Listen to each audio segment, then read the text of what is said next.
আমার দাদার মেয়ের জন্মদিন আজকে, সবাই এসছে দেখুন, বাচ্চারা সব।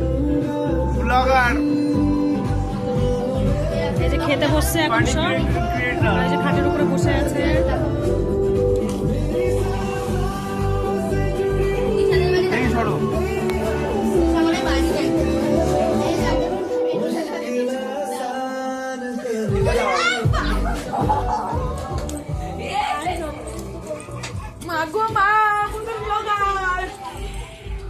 ফ্রাইড রাইস,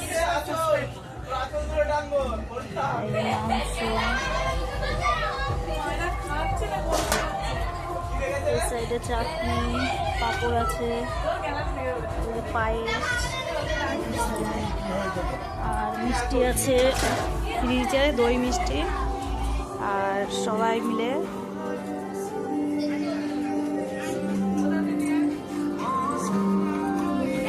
লজ্জা দেখাচ্ছিস তো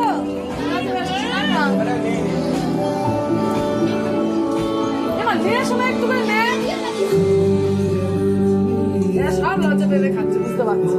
ভালো আছে, হাত পেটা খেয়ে যাবি বাড়িতে।